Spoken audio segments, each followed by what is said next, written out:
los masticables y los que son sublinguales o para chupar, tienen de azúcar primero y segundo que tienen saborizantes para el sabor, porque para tratar de que el sabor aunque el elidol hay varias personas que no toleran mucho el elidol porque es bastante picante, ¿no? Sí tiene buen sabor. Cuando hablamos de los que son para chupar, cuando hablamos de los que son sublinguales, hay hay excipientes que juegan un papel fundamental, ¿no? Que son los saborizantes. Porque, caso contrario, no se va a poder administrar esos medicamentos. El elidol, las Vagosilet, todos los que son para chupar tienen que tener dosis altas de saborizantes, ¿no? Ahora, por ejemplo, cuando ustedes consumen algún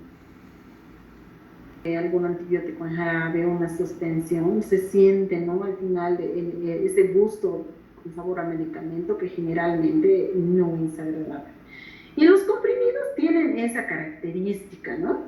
Los comprimidos pueden, la mayoría de ellos, excepto los más económicos, han debido ver ustedes los más económicos, hay paracetamoles muy económicos, aspirinas muy económicas, que cuando ustedes los tocan, sienten un ligero polvito en los dedos, ¿no? ¿Han sentido?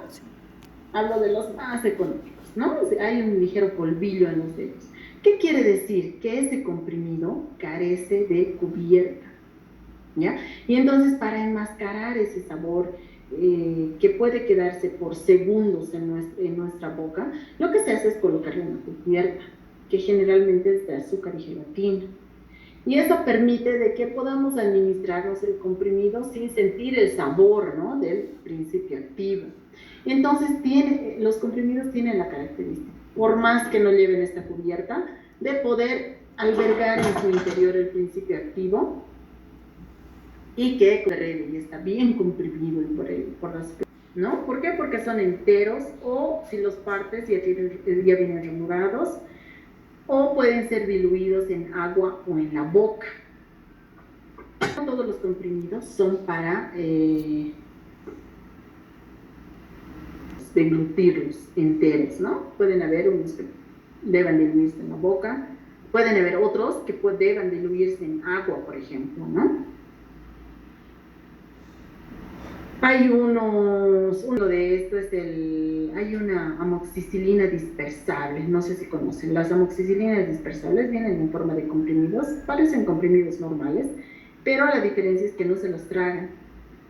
Pasa que a las personas de la tercera edad que no pueden deglutir, se prefiere darles este tipo de medicamentos, donde lo que se hace es que en un poquito de agua, en medio vasito o menos, se puede diluir el medicamento para que puedan tomárselo. Otra de las ventajas grandes de esta forma farmacéutica es la buena estabilidad. Hablando de buena estabilidad, hablamos de buena estabilidad mecánica, es decir, que no se rompan fácilmente, ¿no? Si un comprimido se rompe fácilmente, no va a pasar el control de calidad. Estamos hablando de buena estabilidad química, que quiere decir que sus componentes, al estar mezclados entre ellos, no van a reaccionar y formar nuevas moléculas, sino que van a permanecer estables químicamente. Y también buena estabilidad microbiológica. Al ser formas farmacéuticas sólidas, estamos careciendo de ese compuesto tan importante para albergar vida, que es el agua, ¿no? Y eso permite de que tenga buena estabilidad microbiológica, es decir, que no haya crecimiento bacteriano óptimo en los comprimidos. Una de las ventajas es que son de fácil identificación. En estos blisters que acompañan ya vienen debidamente identificados, ¿no? Vienen con identificación, pero pasa que los comprimidos pueden venir en diferentes tamaños, pueden venir en diferentes colores, pueden venir con diferentes cubiertas, pueden venir estampados con el nombre del comprimido, pueden venir estampadas con la dosificación del comprimido, quizá con la marca, etc. O sea, hay 1000 maneras de identificar un comprimido, ¿no? Otra de las ventajas es que pueden tener liberación controlada. ¿Qué quiere decir esto? Más adelante vamos a ir viendo de que pueden haber comprimidos que pueden tener varias compresiones, por ejemplo. Es decir, si queremos mezclar en un solo comprimido una forma farmacéutica que debe actuar en el estómago y otra forma farmacéutica que debe actuar en el intestino, y no queremos que esté en dos comprimidos, lo que vamos a hacer es recomprimir en uno solo y poner ambos principios activos en un solo comprimido, pero podemos agregar en uno de ellos una liberación controlada. ¿Qué quiere decir? Darle cierto tipo de diferentes excipientes que hagan que su liberación sea más retardada, por ejemplo. Que uno pueda disgregarse rápidamente en el estómago cuando ingresa, ¿no?, al tracto digestivo. Y que el otro sea más duro, por ejemplo, y que pueda pasar hasta el intestino y posteriormente recién liberarse, ya que debe actuar en el intestino. Entonces podemos controlar eso, ¿no? Podemos hacer comprimidos para que muy rápidamente se disuelvan, quizás simplemente en la boca, ¿no?, como los comprimidos para chupar o los sublinguales, o queremos algo más duro que se disuelva en el estómago, o más duro aún que se disuelva en el intestino. De esa manera nosotros podemos controlar el tiempo de liberación dependiendo en qué lugar y en qué tiempo queremos que actúe. Otra de las ventajas grandes que hay en esto es el bajo costo de producción. Si bien los comprimidos requieren máquinas especiales, me refiero a que en nuestro laboratorio, por ejemplo, no podemos hacer comprimidos, ¿no? Porque no tenemos si ustedes han visto en las granjas farmacéuticas, pues son prensas gigantes, miles y miles de comprimidos por minuto. Entonces, aparte de la gigante de una maquinaria grande, también hay que invertir altísimo en excipientes, porque esto es de gran alcance, ¿no? De bastantes comprimidos por minuto, miles y miles. De eso, comentarles de que justamente por esa razón de que sacan miles y miles por minuto y que no requiere gran cantidad tampoco, ¿no? Los excipientes son mínimos. O sea, tenemos comprimidos, imagínense, de este tamaño. ¿Cuántos excipientes creen que entran en esto? No es la gran cosa, ¿no? Entonces, el gasto en cuestión de excipientes tampoco es demasiado, ¿no? Y eso hace de que, por más que haya la gran inversión de las maquinarias, pues con el tiempo hace que el costo del producto sea mínimo. Simplemente un comprimido, si es un comprimido recubierto, cuando es recubierto pues necesita un tanto más día de trabajo, no va a recubrir más, vamos a requerir azúcar, por ejemplo, colorantes, etc. Pero en general los comprimidos salen bastante económicos. ¿No?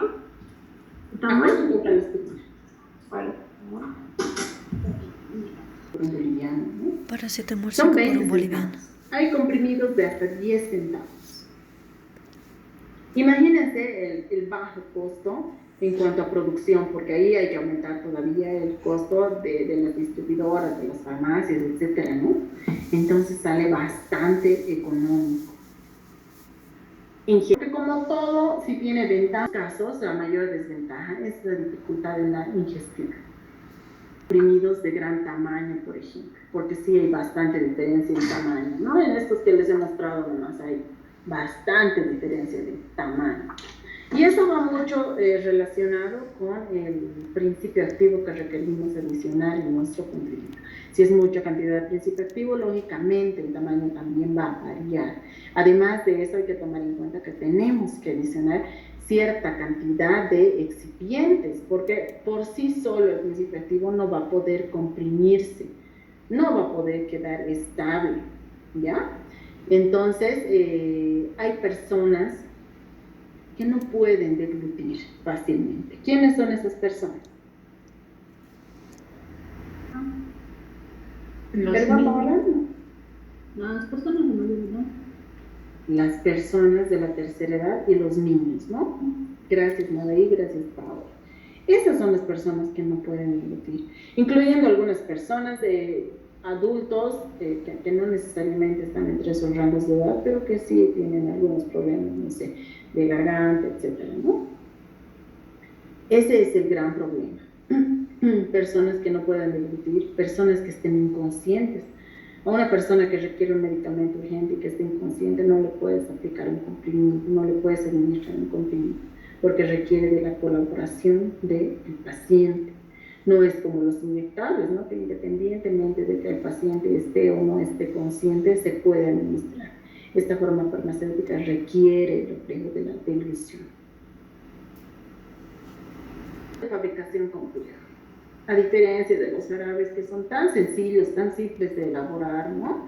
Un comprimido no es tan sencillo, requiere de maquinaria especializada, requiere de un conjunto de excipientes bastante numeroso. No es complicado, su elaboración no es complicada, es una mezcla, pero lo complicado es la cantidad de excipientes que tiene y la maquinaria que requiere para su elaboración, ¿no?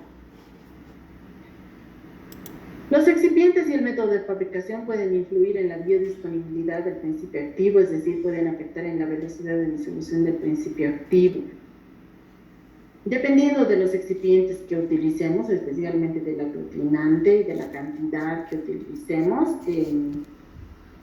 vamos a poder regular la biodisponibilidad del principio activo, es decir, que si nosotros queremos realizar necesitamos un principio activo que actúe en la primera parte del tracto digestivo, por ejemplo, que sea una pastilla para chupar, o un comprimido para chupar, tal como los sublinguales, algo que sea más suave, entonces va a requerir menos cantidad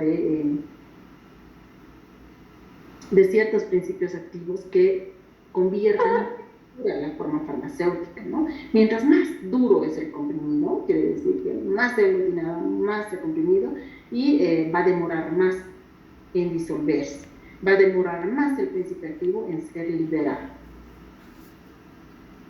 Es una ventaja porque gracias a esto es que podemos controlar, ¿no? En qué tiempo nosotros queremos que actúe el principio activo y dónde queremos que actúe. Visto, ¿no? Que hay varios métodos en cuanto a la compresión, pero vamos a ver los dos más comunes para realizar un comprimido. Dentro de estos métodos de obtención de comprimidos vamos a ver lo que es la compresión directa, ¿ya? La compresión directa puede realizarse una compresión de un solo producto o fármaco, como también puede realizarse la compresión directa del fármaco con excipientes de compresión directa, ¿ya? ¿Qué quiere decir? Que para realizar una compresión directa podemos tener el principio activo y ese meterlo a la máquina y comprimir y volverlo un comprimido, pero esa es la manera más sencilla, más simple de realizar, pero la menos adecuada, porque no vamos a poder controlar, ¿no?, en qué tiempo se va a poder disolver el comprimido, porque no tiene ningún otro agregado, puede romperse posteriormente, no va a tener buena estabilidad. Como también podemos tener una mezcla de fármacos con excipientes de compresión directa. Esta es una forma de preparar un tanto más efectiva, ¿ya? Porque vamos a tener excipientes que van a acompañar el principio activo y que le van a dar ciertas características. Esta es una manera de preparación también sencilla, porque simplemente requiere la mezcla de excipientes, ingresa directamente a la prensa, ¿no? Y la prensa va a comprimir. Sin embargo, la compresión directa es una de las maneras que está quedando ya en desuso. El otro método es la preparación de un granulado y posterior compresión. Esta es la manera más común de realizar un comprimido. Esto va a requerir de la presencia de excipientes y vamos a tomar mano de métodos de granulación. consisten estos métodos? Primero, las fases de la compresión directa. Su nombre lo dice, ¿no? Que está realizándose una compresión sin un proceso previo. Para esto, se debe realizar la pulverización y la tamización del fármaco si es necesario. Esto es opcional. Sin embargo, pues va a ser necesario. Por ejemplo, cuando nosotros tenemos excipientes en los que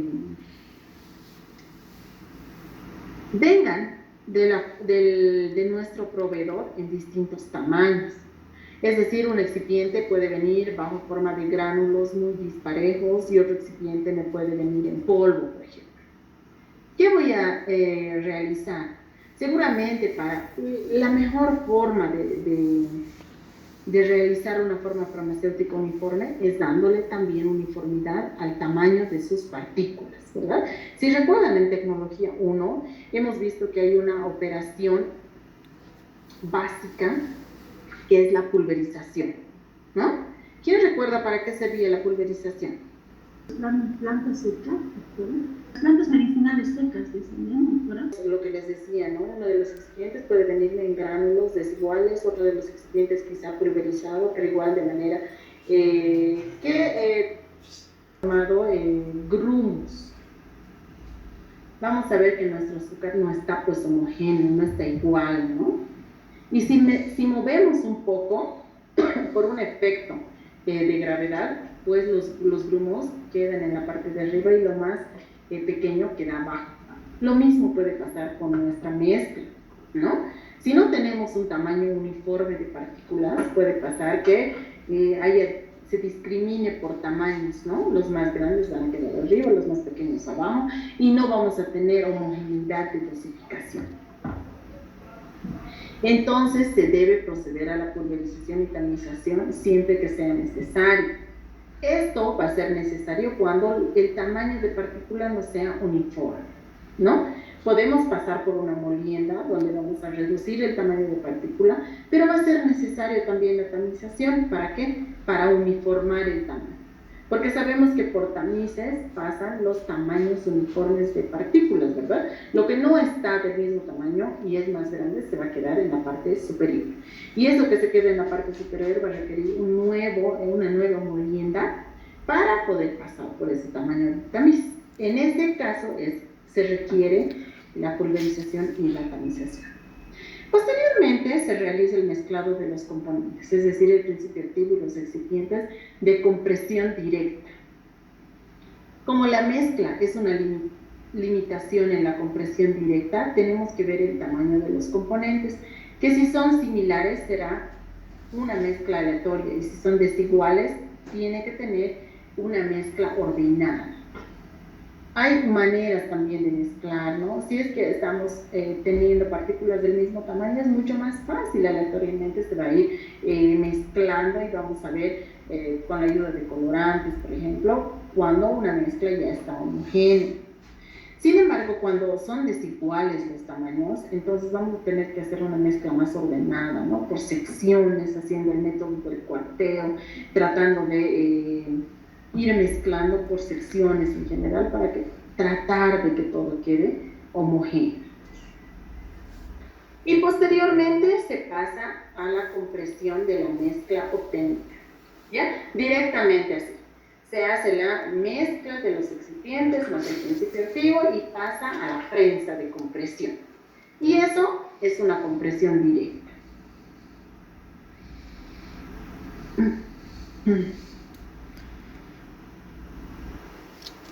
Directa. Para esto, lo que generalmente se utiliza son los derivados de la lactosa, celulosa microcristalina, fosfato cálcico básico, almidón modificado, dextrosa modificada, sucrosas, excipientes optimizados. De hecho, hay excipientes ya que se les venden en las tiendas que venden excipientes que pueden ayudarnos ya con una mezcla de varios excipientes para que podamos realizar de manera, para ayudar en el sabor, por ejemplo, se usan las dextrosas y azúcares, ¿no? Que van a ayudar con las características organolépticas, especialmente el sabor.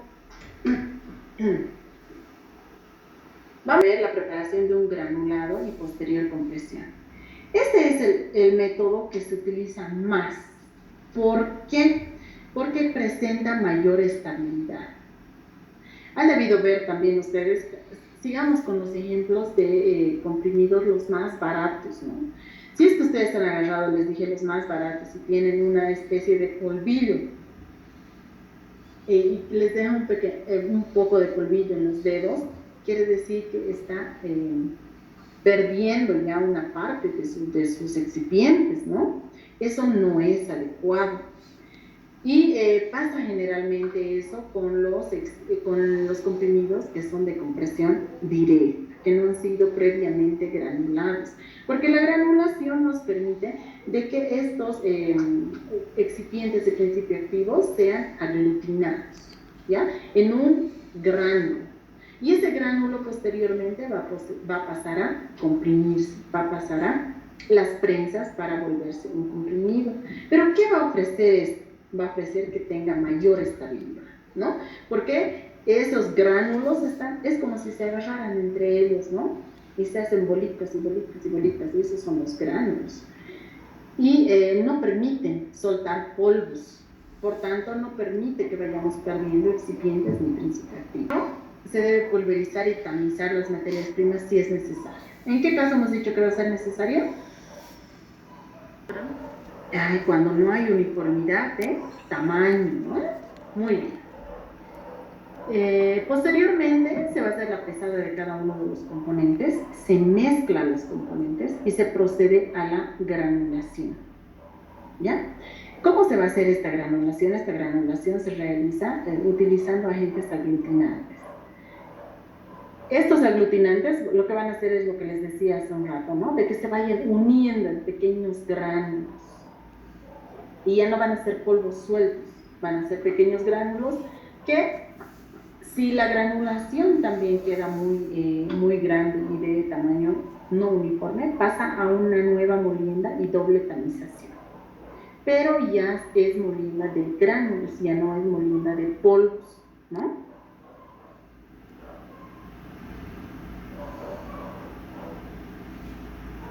Del lubricante o lubrificante y el posterior ensayo del granulado. Una vez que tenemos un granulado ya realizado, va a pasar a una compresión. Si recuerdan, en la compresión directa son directamente polvos mezclados que van a pasar a una prensa. En cambio aquí no, se realiza una previa granulación que va a permitir mayor estabilidad porque se van agarrando, ¿no? Moléculas entre ellas gracias a un aglutinante y se forman gránulos que no permiten, ¿no? Agarran los polvitos y no permiten que se vaya perdiendo. Continúo con el grumos en su azucarera. Estamos hablando de que se van uniendo, ¿no? Uno por uno los granos de la compresión. La compresión pues es necesario maquinaria especializada, ¿no? Tenemos un material pulverulento que lo pulverizamos de forma opcional, ya dijimos cuándo, y lo mezclamos con los excipientes adecuados. Pasamos a granular, mezclamos con lubrificantes. Hablando de lubrificantes o lubricantes, pasa que un lubricante es aquel componente que necesita ingresar dentro de un comprimido. ¿Por qué? Porque estos polvos o estos gránulos pueden irse pegando entre ellos, pueden ir formando grumos o pueden irse pegando a la maquinaria también y no va a pasar. Imagínense un simple granulito pegado a la maquinaria. No va a permitir pasar el siguiente granulo y ya van a ser dos granulos pegados, ¿no? No va a permitir que el siguiente granulo que viene pase, ya van a ser tres y así se van a ir formando grumos que no van a permitir que corra el polvo o el granulado que queremos que corra. Entonces los lubricantes hacen eso, ¿no? Generalmente es el estarato de magnesio que permite que estos polvos o estos gránulos vayan corriendo, no solamente por la maquinaria, sino corriendo entre ellos, que no se vayan pegando, ¿ya? Para eso es los lubricantes o los lubrificantes. En el caso de la granulación directa, nos ahorramos la etapa de la granulación, ¿verdad? La compresión va a ser la fase común entre la compresión directa y la compresión con previa granulación. La compresión es una operación específica. Ingresando a esto que les decía, que para esto necesitamos maquinaria, los punzones son elementos mediante los cuales se aplica la fuerza axial sobre el lado o sobre el polo. Eso depende, ¿no? Si es una compresión previa granulación. Realizan la compresión del material, son metálicos, son de acero endurecido y pueden ser simples, que tenemos arriba a mano derecha. Se van a dar cuenta que estos punzones, lo que tienen numeración, ¿no? Uno es un punzón y el otro es la matriz. El que está abajo es la matriz y el de arriba es el punzón. Entonces, lo que va a hacer, tengan en su parte central una forma, y esta es la forma que le va a dar al comprimido. Si se fijan ustedes aquí, tiene una forma semi-oval y le da esta forma.